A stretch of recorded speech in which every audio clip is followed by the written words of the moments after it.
Masayang may bahagi ng Life B6 ang Tagalog na bersyon ng The Richest Man in Babylon ni George S. Clason. Ito ang ika-6 na bahagi, mag-relax at mag-enjoy sa pakikinig. Muli na namang tinanggihan ng mga pader ng Babylonia ang makapangyarihan at masasamang kaaway na determinadong magnakaw ng mga kayamanan nito at durugan at alipinin ang mga mamamayan nito. Dumaraan ang mga siglo at siglo, nagtagumpay ang Babylonia dahil ito ay lubos na protektado. Hindi nito maaaring bigwan ang pagnanais at pangangailangan ng tao para sa proteksyon. Ang pagnanais na ito ay likas sa lahi ng tao, ganap pa rin itong malakas sa kasalukuyan kung paanong noon. Ngunit nagkaroon tayo ng mas malawak at mas mahusay na mga plano upang makamit ang parehong layunin. Sa panahong ito, sa likod ng di matitinag na mga pader ng seguro, mga bank accounts na may ipon, at maaasahang mga pamumuhunan, maaari nating bantayan ang ating sarili laban sa mga hindi inaasahang trahedya na maaaring pumasok sa anumang pintuan at umupo sa harap ng anumang inuming naglalakbay. Hindi natin kayang magpakaligtaan ng sapat na proteksyon. Kabanata 8. Ang tagapagkalakal ng kamelyo ng Babylonia. Mas malinaw ang isip ng isang tao habang siya ay nagugutom, gayon din ang kanyang pagiging sensitibo sa amoy ng pagkain. Si Tarkad, anak ni Asher, ay tiyak na ganito ang naisip para sa 2 araw na hindi siya kumakain maliban sa 2 maliit na igos na ninakaw niya mula sa ibabaw ng pader ng hardin. Hindi na niya kayang kunin pa ang isa bago ang galit na babae ay humabol sa kanya at hinabol siya sa kalye. Ang kanyang matinis na sigaw ay naririnig pa rin sa kanyang mga tenga habang siya'y naglalakad sa palengke. Tinulungan siya nito na pigilin ang kanyang balahibo mula sa pagnanakaw ng mga kagiliw-giliw na prutas mula sa mga basket ng mga nagtitinda sa palengke. Hindi pa niya nararamdaman noon kung gaano karaming pagkain ang dala sa mga palengke ng Babylonia at kung gaanong masarap ang amoy nito. Paglabas ng palengke, lumakad siya patungo sa kabling tahanan at umikot-ikot sa harap ng kainan. Baka dito siya makakakilala ng kahit sino, isang taong makahiram ng tansong magbibigay sa kanya ng ngiti mula sa hindi gaanong magiliw na tagapag-ingat ng kainan at kasama na rito ang masaganang pagkain. Alam niya na nang walang tanso, siya ay hindi magiging malugod na tinanggap sa kanyang kawalang malay. Sa kanyang pagkakaisip, bigla siyang nakaharap sa isang tao na pinakamabuti niyang iwasan, ang mahaba at hubad na katawan ni Dabasir, ang tagapagkalakal ng kamelyo. Sa lahat ng mga kaibigan at iba pang taong hiniraman niya ng maliit na halaga, si Dabasir ang nagpaparamdam sa kanya ng pinakamasakit dahil sa kanyang pagkukulang na bayaran agad ang kanyang mga pangako.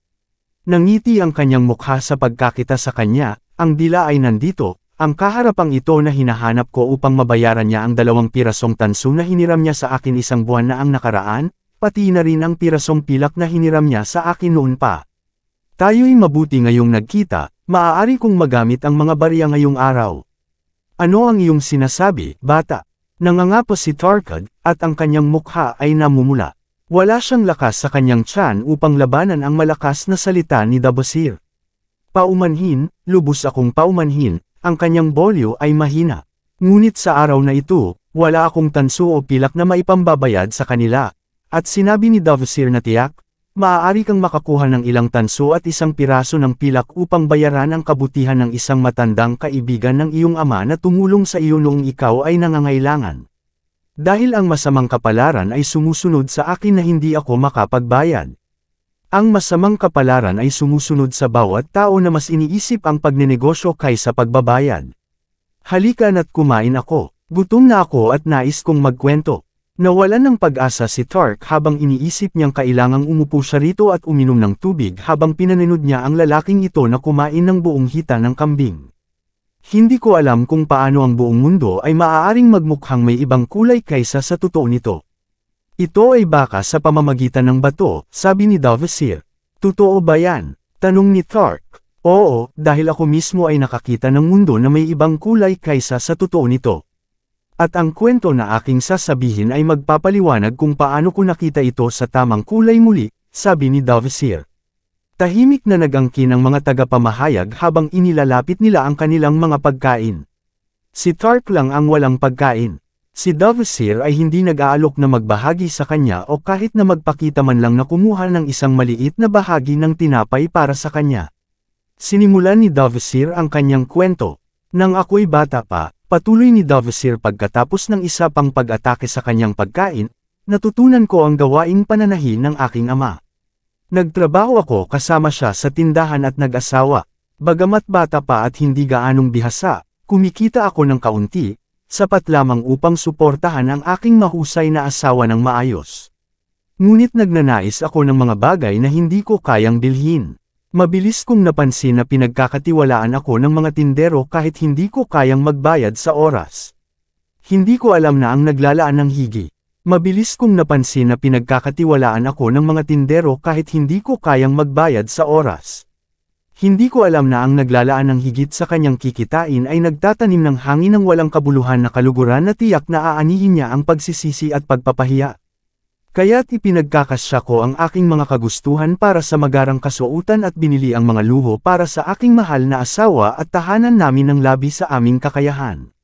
Sa simula, maayos ang lahat, ngunit sa oras, napagtanto kong hindi ko magamit ang aking kikitain sa pamumuhay at sa pagbayad ng aking mga utang. Nagsimulang habulin ako ng mga tagapautang para bayaran ang aking mga mapanlikhaing pagbili at nagiging miserable ang aking buhay. Namutla ang aking asawa at bumalik sa kanyang ama at naisip kong umalis ng Babylonia at hanapin ang ibang lungsod kung saan may mas magandang pagkakataon para sa isang binata. Sa loob ng 2 taon, ako'y nagkaroon ng isang walang kapayapang buhay na walang tagumpay. Sa loob ng 2 taon, nagtrabaho ako para sa mga naglalakbay na mga ngalakal ng caravan. Mula dito, sumama ako sa isang grupo ng mga magnanakaw na sumaklolo sa mga kawawang mga ngalakal sa disyerto. Tagumpay kami sa unang paglalakbay naming paghuli ng mayamang halaga ng ginto at seda. Ang ikalawang pagkakataon ay hindi kami gaanong swertihin. Pagkatapos naming kunin ang mga yaman, inatake kami ng mga mandirigma ng isang pangkat na tagapagtaguyod ng mga caravan. Ang 2 pinuno namin ay napatay at kami ay dinala sa Damascus kung saan kami ay binaril ng aming mga damit at ipinagbili bilang alipin. Binili ako ng isang Syrian desert chief para sa 2 piraso ng pilak. Nahulaan ko na baka ito lamang ay isang paglalakbay hanggang sa dalhin ako ng aking Panginoon sa harap ng kanyang 4 na asawa at sinabihan sila na pwede nila akong gamitin bilang isang eunuch. Sa sandaling iyon ay na-realize ko ang kawalan ng pag-asa sa aking kalagayan. Ang mga taong ito ng disyerto ay mabagsik. At bilang isang palaban ay sumasailalim ako sa kanilang kagustuhan ng walang sandata o paraan ng pagtakas, natatakot ako habang tinitingnan ako ng 4 na babae. Nagtaka ako kung maaasahan ko ba ang awa mula sa kanila. Si Sarah ang unang asawa na mas matanda kaysa sa iba, walang ekspresyon ang kanyang mukha habang tinitingnan ako. Lumayo ako mula sa kanya na may kaunting konsolasyon. Ang sumunod ay isang mapanlate na kagandahan na tinitigan ako ng walang pakialam na parang uod sa lupa. Ang 2 mas batang babae ay nagtawanan na para bang ito'y isang nakakatawang biro lamang. Mukhang isang panahon na ako'y nakatayo, naghihintay ng hatol, bawat babae ay tila handang hayaan ang iba na magpasya. Sa wakas, si Sira ang nagsalita ng malamig na tinig, meron tayong sapat ngunit sa mga taga-alaga ng kamelyo ay kulang tayo at sila'y walang halaga, kahit ngayon. Gusto kong bisitahin ang aking inang may lagnat at wala akong aliping mapagkakatiwalaang pamunuan ang aking kamelyo. Itanong mo sa alipin kung kaya niyang pamunuan ang isang kamelyo. Agad akong tinanong ng aking Panginoon, ano, wala ka bang alam sa mga kamelyo? Tinatagwan ang aking kasiglahan, sinagot ko, ako ay makapagpapatayo sa kanila, ako ay makapaglalagay ng pasan sa kanila, ako ay makapagpapamuno sa kanila sa mahabang biyahe ng hindi pagod, kung kinakailangan, ako ay makakapag-ayos ng kanilang kagamitan. Mukhang handa ang alipin na ito, obserbahan ng aking Panginoon. Kung gayon, Sira, kunin mo ang lalaking ito bilang tagapamuno ng iyong kamelyo. Kaya't ako'y ibinigay kay Sarah at sa araw na iyon ay pinamunuan ko ang kanyang kamelyo sa isang mahabang biyahe patungo sa kanyang may sakit na ina. Hinintay ko ang pagkakataon na pasalamatan siya sa kanyang pagtulong at sabihin sa kanya na hindi ako isang alipin sa pagsilang kundi anak ako ng isang malayang tao, isang karangalan na mamamasahe ng Babylon. Isang karangalan na mamamasahe ng Babylon. Pinag-usapan ko rin sa kanya ang marami tungkol sa aking kwento. Ang kanyang mga komento ay nagpabahala sa akin at marami akong pinag-isipan pagkatapos ng kanyang sinabi. Paano mo masasabing ikaw ay isang malayang tao kung ang iyong kahinaan ang nagdala sa iyo sa puntong ito? Kung ang isang tao ay may kaluluwa ng isang alipin sa kanyang sarili, hindi ba siya magiging isa kahit ano ang kanyang pinanggalingan? Tulad ng paghahanap ng tubig sa kanyang antas, kung ang isang tao ay mayroon sa kanyang sarili ang kaluluwa ng isang malayang tao, hindi ba siya magiging pinapahalagahan at pinaparangalan sa kanyang sariling lungsod sa kabila ng kanyang kapalaran? Mahigit 1 taon akong naging alipin at nabuhay kasama ang mga alipin ngunit hindi ako maaaring maging isa sa kanila. Isang araw, tinanong ako ni Sarah sa oras ng gabi kapag ang ibang alipin ay nakikipaghalubilo at nag-e-enjoy sa pakikipagkapwa, bakit ikaw ay nakaupo mag-isa sa iyong tolda? Sumagot ako, iniisip ko ang sinabi mo sa akin. Nagtataka ako kung mayroon ba akong kaluluwa ng alipin. Hindi ako makakasali sa kanila kaya't dapat akong umupo mag-isa. Ako rin ay dapat umupo mag-isa, tinura niya. Ang aking dot ay malaki at ang aking asawa ay nag-asawa sa akin dahil dito. Ngunit hindi niya ako nais. Ang kagustuhan ng bawat babae ay maging nais dahil dito, at dahil ako ay hindi nag-aanak at walang anak na babae, dapat ba akong umupo mag-isa? Kung ako ay isang lalaki, mas gugustuhin ko pang mamatay kaysa maging isang ganitong uri ng alipin, ngunit ang mga kaugalian ng aming tribo ay gumagawa ng mga alipin mula sa mga babae. Ano ang tingin mo sa akin ngayon? Tanong ko sa kanya bigla, mayroon ba akong kaluluwa ng isang tao o mayroon ba akong kaluluwa ng isang alipin? Mayroon ka bang pagnanasa na bayaran ang mga tamang utang mo sa Babylon? Oo, sumagot siya. Mayroon akong pagnanasa ngunit hindi ko nakikita kung paano. Kung ikaw ay magpapalipas ng mga taon na walang pakialam na bayaran, wala kang ibang kaluluwa kundi ang kakatuwiran ng isang alipin. Walang ibang uri ang tao na hindi makapagpapakita ng respeto sa kanyang sarili at walang tao ang makakapagpakita ng respeto sa kanyang sarili na hindi nagbabayad ng tapat na utang. Pero anong magagawa ko na isang alipin sa Syria? Manatili na alipin sa Syria, ikaw na mahina. Hindi ako mahina, mariin kong tinanggihan. Patiunayan mo. Paano lumalaban ang iyong dakilang hari laban sa kanyang mga kaaway sa lahat ng paraan na kaya niya at sa lahat ng puwersa na kanyang mayroon? Ang iyong mga utang ang iyong mga kaaway, sila ang nagpapaalis sa iyo sa Babylon at iniwan mo sila hanggang sa sila'y maging masyadong malakas para sa iyo. Dapat mo silang nilabanan bilang isang lalaki, maaari mong mapasuko sila at maging pinaparangalan sa mga tagalungsod, ngunit wala ka sa kaluluwa na labanan sila at tingnan mo, ang iyong pagmamataas ay bumagsak hanggang sa ikaw ay isang alipin sa Syria. Marami akong iniisip tungkol sa kanyang demon-awang mga akusasyon at maraming depensibong salita ang aking naisip upang patunayan sa aking sarili na hindi ako isang alipin sa puso ngunit hindi ko nagamit ang pagkakataon upang gamitin ang mga ito. 3 araw pa lang pagkatapos, dinala ako ng katulong ni Sarah sa kanyang Panginoon. Ang aking ina ay muling napakasakit, aniya, sakyan mo ang 2 pinakamahuhusay na kamelyo sa kawan ng aking asawa, ikabit ang mga tangke ng tubig at mga sako ng pasan para sa isang mahabang biyahe. Ang katulong ay magbibigay sa iyo ng pagkain sa tolda ng kusina. Nakapamasko ko ang mga kamelyo, nagtataka sa dami ng mga kagamitan na ibinigay ng katulong para sa ina na nakatira sa hindi hihigit sa 1 araw na paglalakbay ang layo. Sumakay ang katulong sa huli nitong kamelyo na sumunod, at ako ang nagtulak sa kamelyo ng aking among babae. Nang makarating kami sa bahay ng kanyang ina, medyo madilim na. Pinatalsik ni Sarah ang katulong at sinabi sa akin, "The Basir, mayroon ka bang kaluluwa ng isang malayang tao o ang kaluluwa ng isang alipin?" Ang kaluluwa ng isang malayang tao, aking pinaninindigan. Ngayon ay ang iyong pagkakataon na patunayan ito. Malalim ang pag-inom ng iyong ginang at ang kanyang mga pinuno ay nasa kalasinggan. Dalhin mo ang mga itong kamelyo at tumakas. Dito sa bag na ito ay mga kasuotan ng iyong ginang upang matakpan ka.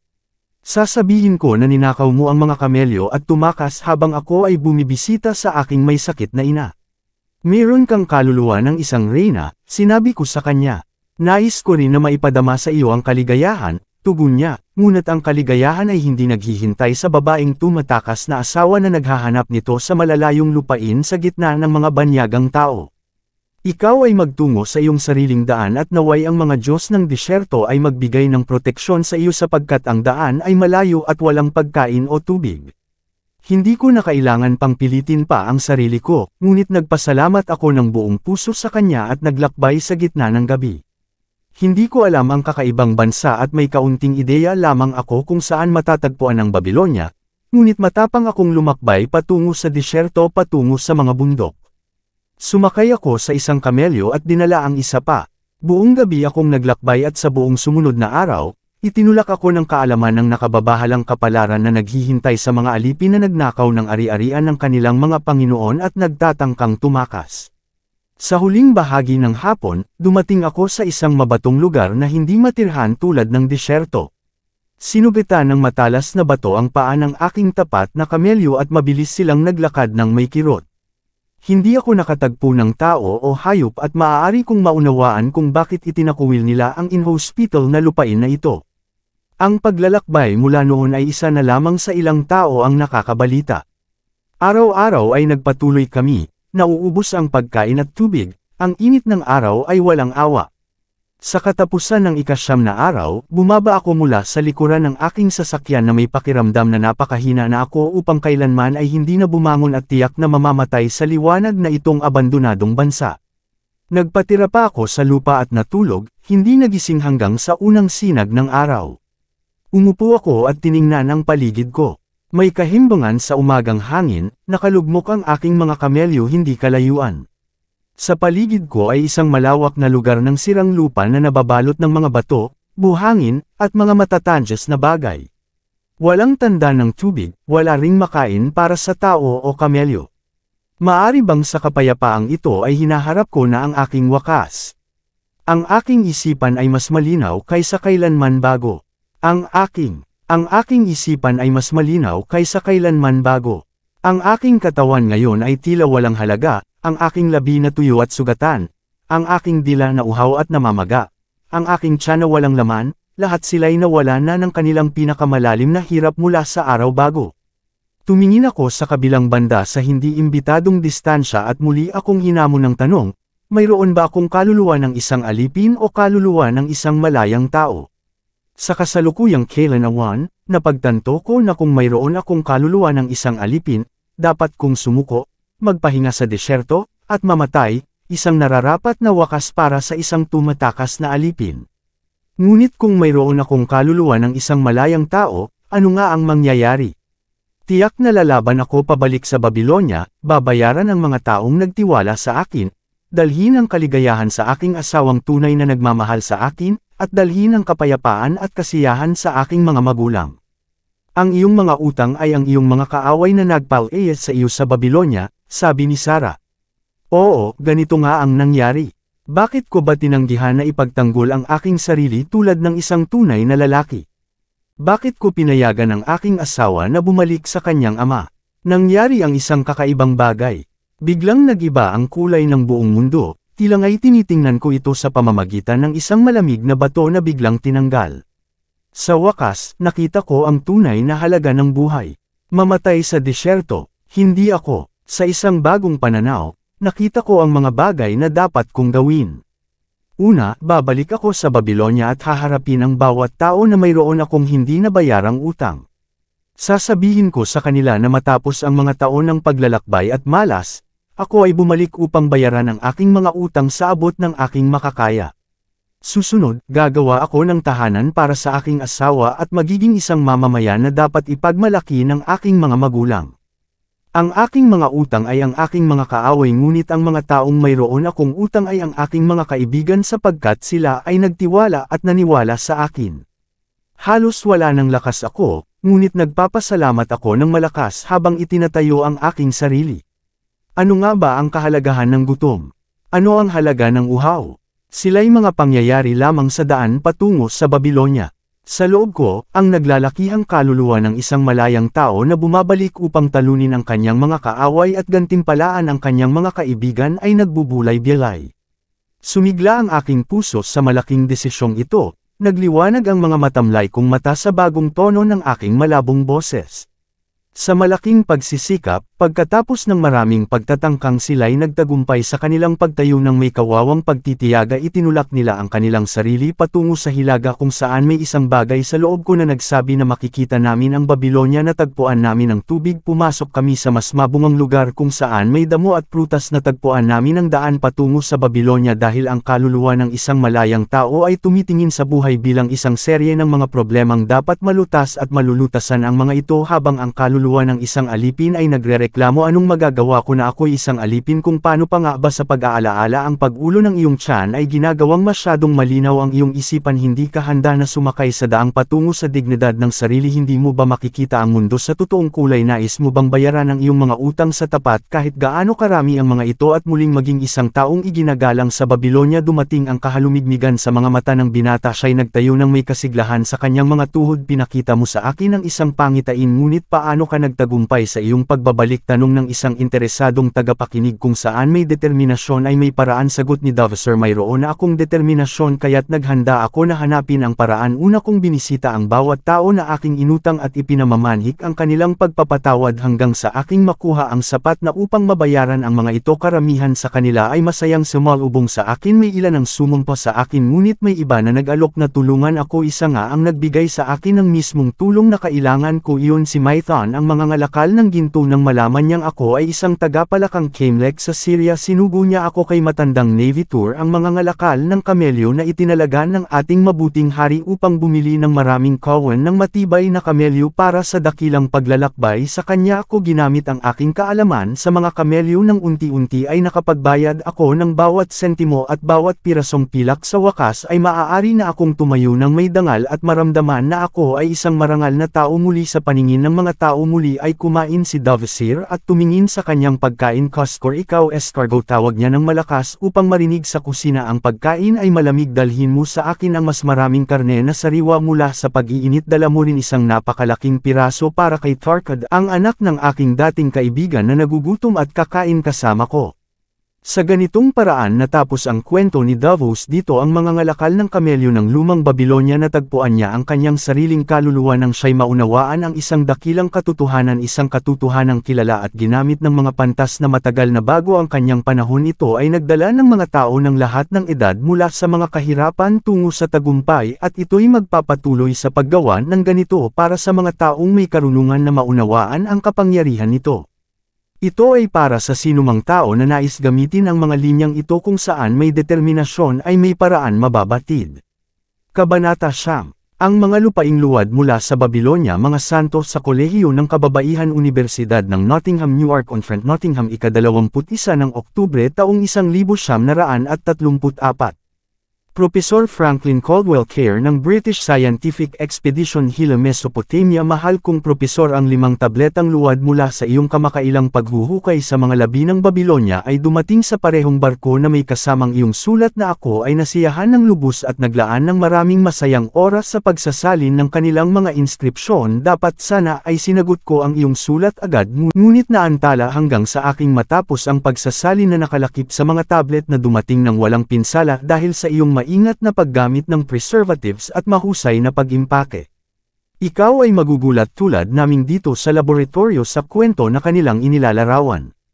Inaasahan ng isa ang malabong at malayo na nakaraan na magsalita ng romansa at pakikipagsapalaran alam mo na, nang sa halip ay nagpapakita ito ng suliranin ng isang taong may pangalang Dab-Asir na bayaran ang kanyang mga utang. Nauunawaan mo na ang mga kalagayan sa lumang mundo na ito ay hindi gaanong nagbago sa loob ng 5,000 taon. Kung ano ang maaasahan mo. Ito ay kakaiba alam mo, ngunit ang mga lumang inskripsyon na ito ay medyo nagsasalakay sa akin gaya ng sinasabi ng mga estudyante dahil sa akin na isang propesor sa kolehiyo dapat ay may kasanayan sa maraming bagay. Ngunit dito na may lumabas na taong ito mula sa mga nabubulok na labi ng Babilonya upang mag-alok ng paraan na hindi ko pa naririnig upang bayaran ang aking mga utang at sa gayon ay makakuha ng ginto upang tumunog sa aking pitaka. Nais kong subukang gawin ang kanyang plano sa aming sariling mga gawain na maaaring mapabuti ng labis na nagpapalitaw ng iyong mga plano sa iyong seryosong gawain at umaasa na muli kang makatulong. Ako'y iyong buong pusong Alfred H. Shrewsbury Kagawaran ng Arkeolohiya. Tablet 1, ngayon, kapag ang buwan ay sumapit sa kanyang kabuuan, ako si Dovacer na kamakailan lamang ay nagbalik mula sa pagkaalipin sa Syria na may determinasyong bayaran ang aking maraming tamang utang at maging isang taong may kakayahang tanging karapat-dapat sa respeto sa aking inang lungsod ng Babilonya. Dito't ibinabakas sa luwad ang permanente kong talaan ng aking mga gawain upang gabayan at tulungan ako sa pagtupad ng aking mga mataas na hangarin sa ilalim ng matalinong payo ng aking mabuting kaibigan, si Mathian, ang mga ngalakal ng ginto. Determinado akong sundan ang isang eksaktong plano na sinasabi niya na dadalhin ang sinumang marangal na tao mula sa utang tungo sa yaman at dignidad. Ang plano na ito ay naglalaman ng tatlong layunin na siyang aking pag-asa at nais. Una, ang plano ng magbigay ng para sa aking hinaharap na kasaganaan. Kaya't ang isa sa bawat 10 kinita ko ay lalaan bilang aking sarili upang itago, sabi ni Maython ng may karunungan. Kapag siya'y nagsasabi na ang tao na mayroong ginto at pilak sa kanyang pitaka na hindi niya kinakailangan gastusin ay mabuti sa kanyang pamilya at tapat sa kanyang hari. Ang tao na mayroong ilang sentimo lamang sa kanyang pitaka ay walang pakialam sa kanyang pamilya at walang pakialam sa kanyang hari, ngunit ang taong walang anuman sa kanyang pitaka ay hindi mabait sa kanyang pamilya at hindi tapat sa kanyang hari dahil ang kanyang sariling puso ay mapait. Kaya't ang taong nagnanais na magtagumpay ay dapat magkaroon ng barya sa kanyang pitaka upang mapanatili niya ang jingle sa kanyang pitaka na mayroon sa kanyang puso ang pag-ibig para sa kanyang pamilya at katapatan sa kanyang hari. Ikalawa, ang plano ay nagbibigay na ako ay susuporta at magbibihis sa aking mahal na asawa na bumalik sa akin na may katapatan mula sa bahay ng kanyang ama. Sapagkat sinasabi ni Maython na ang pag-aalaga ng isang tapat na asawa ay naglalagay ng respeto sa sarili sa puso ng isang tao at nagdaragdag ng lakas at determinasyon sa kanyang layunin. Kaya't 7 dulo ng lahat ng bakal ay gagamitin upang magbigay ng tahanan kasama ng kasuotan at pagkain na may kaunting dagdag upang gastusin upang ang aming mga buhay ay hindi kulang sa kasiyahan at ligaya, ngunit ipinapasa ilalim niya ang pinakamataas na pag-aalaga na hindi kami gumastos ng higit sa 7 dulo ng aking kinikita para sa mga layuning ito. Narito ang tagumpay ng plano, kailangan kong mabuhay sa bahaging ito at hindi gumamit ng higit pa o ng anuman na hindi ko mababayaran mula sa bahaging ito. Ito ay nagtatapos sa Disco 3 ang pinakamayaman na tao sa Babylonia. Disco 4. Tablet 2, ikatlo ang plano ng pagbibigay na mula sa aking kinikita ang aking mga utang ay dapat bayaran kaya't bawat paglipas ng buwan na puno 2 dulo ng lahat ng aking pinaghirapang kita ay hatiin ng maayos at makatarungan sa mga taong nagtiwala sa akin at sa mga taong ako ay may utang kaya sa tamang panahon ang lahat ng aking mga pagkakautang ay tiyak na mababayaran kaya't dito ko ibinalangkas ang pangalan ng bawat tao na ako ay may utang at ang tapat na halaga ng aking utang. Si Pharaoh ang manggagawa ng tela 2 pilak 6 na tanso, si Sinjar ang gumagawa ng kama 1 pilak, si Amar ang aking kaibigan 3 pilak 1 tanso, si Zankar ang aking kaibigan 4 na pilak 7 tanso, si Askamir ang aking kaibigan 1 pilak 3 tanso, si Har at Sierra ang gumagawa ng alahas 6 na pilak 2 tanso, si Arbakar ang kaibigan ng aking ama 4 na pilak 1 tanso, si Al-Kahad ang may-ari ng bahay 14 na pilak, si Maathon ang manghihiram ng ginto 9 na pilak ang magsasaka 1 pilak 7 tanso. Mula dito sa bandang huli hindi mabasa ang tablet 3. Sa mga utang na ito ako ay may kabuuang utang na 119 na piraso ng pilak at 141 piraso ng tanso. Sa 141 piraso ng tanso, sapagkat ako ay mayroong mga utang na ito at wala akong paraan upang bayaran sa aking kamangmangan, ako ay nagpahintulot na ang aking asawa ay bumalik sa kanyang ama at iniwan ko ang aking bayan at naghahanap ng madaling yaman sa ibang lugar upang makita ang sakuna at upang makita ang aking sarili na ibinenta sa pagkasira ng pagkaalipin. Ngayon na ako'y natagpuan niyo, ipakita sa akin kung paano ko mababayaran ang aking mga utang sa maliit na halaga ng aking mga kita. Napagtanto ko ang malaking saklaw ng aking kamangmangan sa pagtakas mula sa mga resulta ng aking pagwawaldes kaya't nagpunta ako sa aking mga utang at ipinaliwanag sa kanila na wala akong mga mapagkukunan na mayroon upang bayaran maliban sa aking kakayahan upang kumita. At nais kong gamitin ang 2 dulo ng aking kinikita sa aking utang ng pantay at tapat. Ito lang ang aking maaaring bayaran, ngunit wala nang higit pa kaya't kung sila ay magpakahinahon sa oras, ang aking mga obligasyon ay tiyak na mababayaran sa buong mga tinanggap ko sa aking buhay. Ang aking pinakamahusay na kaibigan ay sinira ako ng malupit at iniwan ko siya sa kahihiyan. Si Birejik, ang magsasaka, ay nanalangin na bayaran ko siya una sapagkat siya ay talagang nangangailangan ng tulong. Si Al-Kahad, ang may-ari ng bahay, ay talagang hindi maganda at pinanindigan na siya ay magbibigay sa akin ng gulumalibang sa mabilis akong magbayad sa kanya ng buo. Lahat ng iba ay masaya sa aking proposal, kaya't ako ay mas determinado kaysa kailanman na ituloy sapagkat naniniwala ako na mas madali na bayaran ang mga nararapat na utang kaysa iwasan ang mga ito, bagaman hindi ko masakop ang mga pangangailangan at hinihingi ng ilan sa aking mga utang. Ay gagampanan ko ng pantay ang lahat ng tablet. Muli ang buwan ay kumikislap, puno ako ng pagmamalasakit sa aking trabaho. Ang aking mabuting asawa ay sumuporta sa aking mga layunin na bayaran ang aking mga utang dahil sa aming matalinong determinasyon. Ako ay kumita sa nakaraang buwan ng pagbili ng mga kamelyo ng malusog na katawan at mabubuting binti para sa hindi kailanman paglalakbay. Ang halaga ng 19 na piraso ng pilak, ito ay hinati ko ayon sa plano. Isang dulo ay inilaan ko upang itago bilang aking sarili. 7 dulo ay hinati ko sa aking mabuting asawa upang bayaran ang aming pamumuhay. 2 dulo ay hinati ko sa aking mga utang ng pantay-pantay. Ngunit sa tanso, hindi ko nakita si Amar, ngunit iniwan ko ito sa kanyang asawa at siya ay lubos na natutuwa na siya ay hahalikan ng aking kamay. Si Lumang Alkahad lamang ang masungit at sinabi na dapat kong bayaran ng mas mabilis sa kanya, sa kung saan sinagot ko na kung ako ay papayagan na maging mabuti ang aking pagkain at hindi mag-alala, iyon lamang ay magpapabilis sa akin na magbayad ng mas mabilis. Lahat ng iba ay nagpasalamat sa akin at nagsalita ng mabuti sa aking mga pagsisikap. Kaya't sa dulo ng isang buwan, ang aking pagkakautang ay nabawasan ng halos 4 na piraso ng pilak at mayroon akong halos 2 piraso ng pilak bukod dito, na walang tao ang humingi. Ang aking puso ay mas magaan kaysa noon, may kasiyahan sa ilalim ng buwan.